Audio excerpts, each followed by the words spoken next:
The ocean has a memory, not the kind stored in neurons or written in books, but something older, something that exists in the pressure itself, in the weight of water that has been accumulating for millions of years, layer upon layer, until the bottom becomes a place where physics bends and reality becomes negotiable.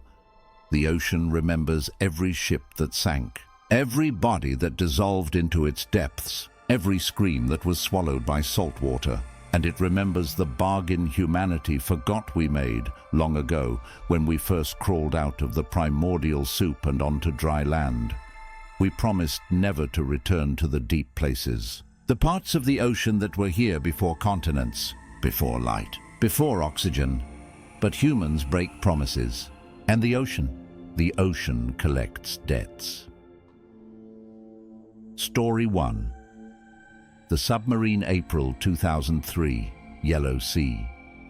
The submarine Ming 361 hung in the water like a corpse, periscope breaking the surface, drifting without purpose. When the fishing boat first spotted it, the captain felt his stomach turn, not from the waves, from something else, a sensation he couldn't name, the feeling of being watched from below. The Chinese Navy arrived the next day. 2 vessels approached the sub cautiously, trying to raise it on the radio. Silence. Just the hiss of static, and underneath that static, if you listened closely, and the sonar operator swore he did, a sound. Almost like breathing, deep, wet breathing coming from the submarine itself. When they finally boarded it the following morning, the boarding team hesitated at the hatch. The metal was cold, too cold for the warm yellow sea waters. And when they touched it, some of them would later report feeling a vibration, a pulse, like the submarine had a heartbeat. Inside, darkness, complete. No emergency lights, no glow from instruments, just black so absolute it seemed to have texture, seemed to press against their flashlight beams like a living thing resisting illumination. The first body they found was the captain, still in his chair, eyes wide open but filmed over with something that wasn't quite cataracts. Something darker, thicker, like oil. His mouth was open in a scream, but no sound had escaped. Or maybe the sound had been absorbed, swallowed by the submarine itself. 71 bodies, all at their stations, all frozen mid-task. But here's what the official reports didn't mention. Their skin. It was wrong. Grayish blue, yes, consistent with asphyxiation, but also translucent. You could see through it in places, see something moving beneath, something that looked like shadows with agency, pressing against the inside of their skin, trying to get out or trying to get deeper in. The official explanation was mechanical failure. The diesel engine consumed all the oxygen in 2 minutes. The crew died of asphyxiation so quickly they never knew what was happening. But the survivors of the boarding team, those who didn't retire immediately or request transfer to landlocked positions, tell a different story in whispered conversations. They talk about what they found in the deepest part of the submarine, in the torpedo room where no bodies were supposed to be. An altar, improvised from equipment and personal effects.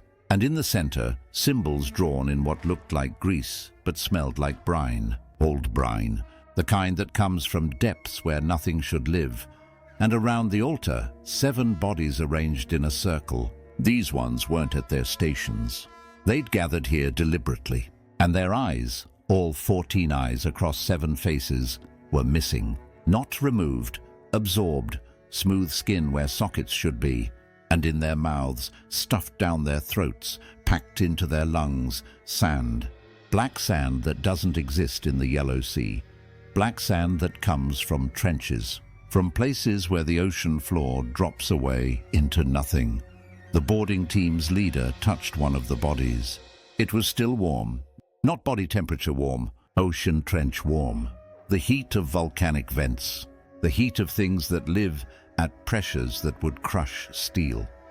And when he touched it, the body's mouth moved. Just slightly. Just enough to whisper in a voice that came from deeper than lungs, deeper than a single throat. A voice that was 71 voices harmonizing. It came when we went down. It came through the hull. through the metal, through our skin.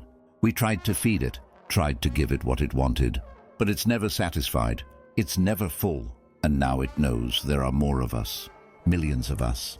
On the land, in the cities, breathing air that used to be its water, living in space that used to be its ocean. The body went still. The boarding team leader staggered back. He would later claim it was a hallucination from bad air. But he also never went near the ocean again. And at night, in his apartment, hundreds of miles from any coast, he still hears that voice. Still hears the submarine's dead crew singing in unison about what lives in the deep places. About what's waiting for us to descend just a little too far. The submarine was quietly decommissioned, sunk in deep water. No memorial, no ceremony, as if it had never existed. But sometimes sailors in the Yellow Sea report seeing a periscope that shouldn't be there. Watching them, following them, and beneath it, shapes in the water. Things that are too large to be whales, too purposeful to be currents. Things that move in patterns that suggest intelligence, hunger, memory. Story 2, the Belle September 1975, North Sea. 310 feet below the surface, two commercial divers lived in a pressurized chamber complex. Their world was three connected metal spheres, the dive bell, the transfer chamber, and their living quarters. A tiny bubble of breathable atmosphere suspended in an alien environment that wanted them dead. The work was routine. Untangle rope from a blowout preventer. Service the machinery that pulled oil from beneath the ocean floor. Go even deeper than the ocean. Pierce through the sea floor into the Earth's crust. Extract resources from places that had been sealed away since the planet cooled. The divers didn't think about what they were drilling through. Didn't think about the layers of sediment that contained the compressed remains of things that died when the ocean was young. Didn't think about what might be trapped in those ancient deposits. What might still be alive down there, in the darkness, beneath the darkness, waiting for a hole to be punched through its prison. At 9:50 p.m., the dive bell made contact with the transfer chamber. The seal looked good. They began pressurization. Then the leak, small at first. They disconnected, cleaned the sealing rings, reconnected. Standard procedure. But what they didn't notice, what couldn't be seen with the naked eye, was the residue on the rings. Not dust, not debris. Something else. Something that had been in the water. Something that wanted inside. They sealed the chambers again. Started pressurization. This time it seemed to work. The pressure was building normally. The gauges read stable. Everything was fine. Until it wasn't. The explosion occurred at 10:05 p.m., but calling it an explosion doesn't capture what actually happened. Explosions are external forces acting inward. This was different. This was an implosion followed by an explosion. As if something inside the transfer chamber had collapsed first, creating a vacuum, and then violently expanded, as if something had been compressed and suddenly released. The force was catastrophic. 4 atmospheres of pressure released instantaneously. The temperature inside the chamber reached 3,000 degrees Celsius for a fraction of a second. Organs boiled, blood vaporized, flesh carbonized. One of the divers was propelled through the chamber opening, a 24-inch gap, at a speed that defied physics. His body should have been torn apart by the friction alone. It was. But not in the way you'd expect. The medical examination of the bodies found something impossible. The remains weren't just damaged by pressure and heat.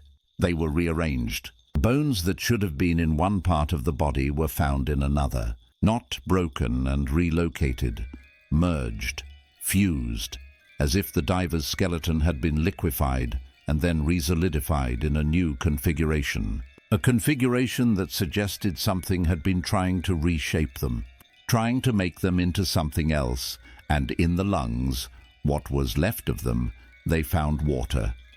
Salt water. But the divers hadn't breathed water. They'd breathed helium-oxygen mix. The chamber had never been flooded, so how did ocean water get inside their lungs? The investigation concluded with equipment failure. The chamber door had failed. The pressure differential had caused rapid decompression. Tragic, but explainable. What they didn't put in the report was what the recovery team found when they retrieved the chamber complex. Markings on the interior walls, scratched into the metal, not with tools, with fingernails, with fingers that had clawed so hard they'd worn down to bone. The markings were symbols, the same symbols that had been found on the Chinese submarine, the same symbols that appear in deep-sea trenches where hydrothermal vents create chemosynthetic ecosystems that shouldn't exist according to known biology. And in the dive bell itself, untouched by the explosion, they found all the food gone, not eaten, dissolved, as if something had digested it without touching it. And in its place, black sand. The same black sand from the submarine. The same sand that doesn't exist at these depths. The North Sea drilling platform was eventually decommissioned. Not officially because of the accident, officially because the oil reserves weren't as profitable as projected. But the real reason? The drilling crew kept reporting things. Sounds in the pipes. Vibrations that didn't match any known seismic activity. And workers going missing from the underwater sections, just vanishing from sealed chambers. No bodies, no trace, just empty space where a person should be, and the lingering smell of brine and something underneath the brine, something organic and old and patient. Story 3. The Sharks, November 1996, St. Croix, Caribbean Sea. The Cane Bay wall drops away into an abyss that goes down over 12,000 feet. A sheer underwater cliff where the continental shelf ends and the deep ocean begins. Where the physics of shallow water stop applying and the rules become different. 3 experienced divers descended to 220 feet to check research traps. Over 1,000 dives of combined experience. They knew the risks. They knew the ocean. Or they thought they did. Rod noticed the sharks first. 2 oceanic whitetips. Unusual to see them this close to land. They're open ocean predators. And these were large. 14 feet long. Their movements were wrong. Too purposeful. Too coordinated. Sharks don't hunt in pairs like this. They're solitary ambush predators. But these 2 moved together. Circled together. Their eyes, those flat black eyes that usually showed nothing, seemed focused. Aware. As if they weren't just looking at the divers, but studying them. Evaluating them, the divers took pictures. A cool encounter. A story for later. They had no idea they were already dead. The sharks had already decided, or something had decided for them. As they began their ascent, Rod stayed behind on the wall for just a moment, checking his equipment. That's when it happened. The first shark struck with precision that shouldn't be possible for an animal. It bit into his thigh with surgical accuracy, avoiding the femoral artery by millimeters. Not trying to kill him quickly, trying to keep him alive. Keep him bleeding. Keep him in the water. Brett descended to help. That's when he saw the second shark waiting, not attacking, waiting. Positioned exactly where Brett would need to be to assist Rod. As if it knew. As if they'd planned this. The attack was coordinated. While one shark held Rod, the other struck Brett's lines, damaging his equipment. Then they switched. Tag team, keeping both men engaged. Driving them deeper, away from help, away from the light. Down toward the wall, toward the drop-off, toward the place where the continental shelf ends and the real ocean begins. Over the edge, free-falling down the cliff face. 325 feet, deeper, 400 feet, deeper still. The sharks were herding them. That's the word Brett would use later when he could speak about it. Herding, like they were livestock being driven to slaughter. At those depths, nitrogen narcosis sets in, the rapture of the deep. Reality becomes fluid. Thoughts become strange. And that's when Brett saw them. The others, not more sharks. Something else. Shapes in the deeper water. Larger, much larger. Moving in patterns that defied biology. Things that had watched the sharks drive the divers down like sheepdogs drive sheep. Things that were waiting at the bottom. Things that had been there long before humans learned to swim. Rod's leg was nearly severed. But the wounds weren't quite right. The bite patterns didn't match oceanic white-tip dentition. Too regular, too geometric, as if something else had bitten him and the sharks were just covering for it, concealing what had really made those wounds. When the sharks finally pulled Rod into the abyss, Brett saw something that broke his understanding of reality. He saw Rod's face. Rod was dead, had to be dead from blood loss, but his eyes were open, and he was smiling, not the grimace of death, a genuine smile, as if he'd seen something down there, something beautiful, something that made dying worth it. Then Brett was swimming up, out of air, out of time, out of his mind, his vision tunneling, his thoughts fragmenting, the pressure and the nitrogen and the trauma colliding into a cocktail of near-death dissociation. He surfaced. Somehow, his BCD had just enough air to float him. The pressure change kicked his breathing back. He survived, but Rod's body was never found. The search covered miles of ocean. Saturation divers went down to depths that risked their lives. Nothing, as if Rod had never existed, as if the ocean had swallowed him completely, digested him, absorbed him. Brett learned later about the ship, the one that had been in the area conducting seismic research, emitting low-frequency vibrations into the ocean. Vibrations at a specific frequency, 28 hertz, the same frequency as whale songs, the same frequency as certain geological events, and according to classified military research that wouldn't be declassified for another decade, the same frequency as the communication signals detected from the Mariana Trench, the signals that stopped when they sent submarines to investigate, or seemed to stop, or maybe just got quieter, went deeper. The sharks had been attracted by the frequency, attracted or summoned, called or controlled. Either way, they'd come, and they'd brought something with them from the deep places, or something had sent them as emissaries. As harvesters, Brett made an almost full recovery, but almost isn't all. He has blackouts now, moments where time skips, hours gone with no memory. And during those missing times, people report seeing him at strange places, at docks, at marinas, standing at the water's edge, perfectly still, staring at the ocean for hours. And when he comes back to himself, his clothes are always wet, salt-stained, and there's sand in his pockets. Black sand. The sand from depths where nothing should live. The sand that appears after every diving incident where something goes wrong in a very specific way. The pattern: 3 stories, 3 different locations, 3 different decades, but connected. Connected by the black sand, by the symbols, by the frequency of 28 hertz that keeps appearing in sonar records before accidents happen.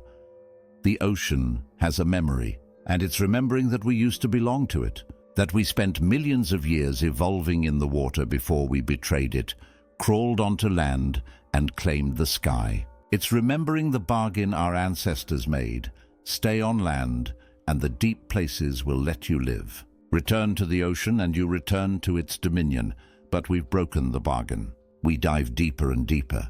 We drill through the ocean floor. We send submarines into trenches. We punch holes in the barriers between the shallow places where light penetrates and the deep places where things that predate light still live.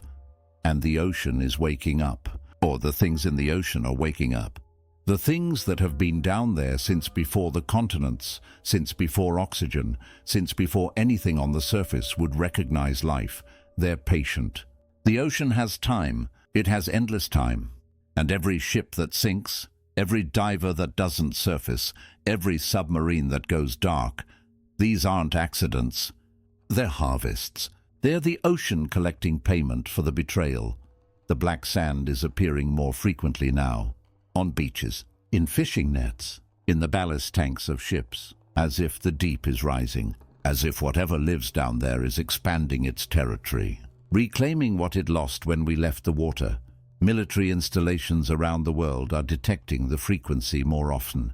28 hertz, coming from deeper waters, from places where no research stations exist, where no ships should be. The signals are getting stronger, more coordinated, as if different deep ocean zones are communicating, planning, organizing, and divers everywhere are reporting the same thing. When they descend past 300 feet, they feel watched. They see shapes that aren't fish, aren't whales, aren't submersibles. They hear sounds in the water that sound almost like words, almost like music, almost like an invitation. Come deeper, the sounds say. Come home. Come back to where you started. Come feed what has been hungry since you left. Some divers accept. They descend beyond their planned depth. They swim toward the shapes. Their bodies surface days later, if they surface at all, changed, rearranged, with black sand in their lungs and symbols carved into their skin, and that same expression Rod had when he was pulled down, smiling, as if they'd seen something beautiful, as if they'd remembered something important. The ocean isn't evil. Evil is a human concept. The ocean is hungry. The ocean is ancient. The ocean is reclaiming what we stole when we chose air over water, land over sea, sky over abyss, and every dive is a risk, not just of decompression sickness or equipment failure or shark attacks, but of being chosen, of being recognized as belonging to the deep, of being called home. The black sand is appearing on shores now, places hundreds of miles from where any of the incidents occurred. It shows up overnight, just small amounts at first, then more. Then entire sections of beach turn dark, and people who walk on that sand report the same sensation, being watched from below, even on land, even far from water, as if the ocean's gaze can travel through Earth itself. And at night, in coastal cities, people wake up with salt water in their mouths and the taste of brine in their throats and memories that aren't theirs. Memories of swimming in darkness, of breathing water, of living at depths where pressure turns carbon into diamond and time moves differently. The ocean is teaching us, reminding us, preparing us for when the deep places rise and the shallow places become irrelevant, for when everything returns to how it was before the land betrayed the sea. And the divers, the survivors like Brett, like the boarding team from the Chinese submarine, like anyone who's gone deep and come back changed, they're the advanced scouts, the bridges, the transition species between what we were and what the ocean will remake us into. They gather sometimes without planning to, find themselves at the same coastal town on the same night, stand together on the beach and stare at the horizon and hear the same frequency. 28 hertz, the call, the summons, the memory, and they smile. Because they know something everyone else doesn't. They know what's coming, what's rising, what's been patient for so long, and is finally ready to collect everything we owe. The ocean remembers, the ocean hungers, and the ocean always, always collects its debts. And we've been diving deeper and deeper, thinking we're exploring, thinking we're conquering, thinking we're learning, but we're not exploring. We're being harvested. We're being studied. We're being prepared. The ocean is coming back, not rising from climate change. That's just the surface excuse.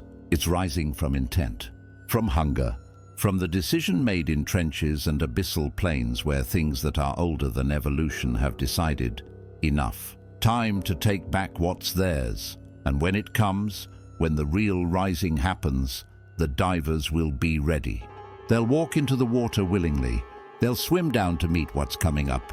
They'll become the bridge between the world that was and the world that will be, the world that was always meant to be. Before the betrayal, before the land, before we forgot that we belonged to the deep, the ocean remembers. And soon we'll remember too.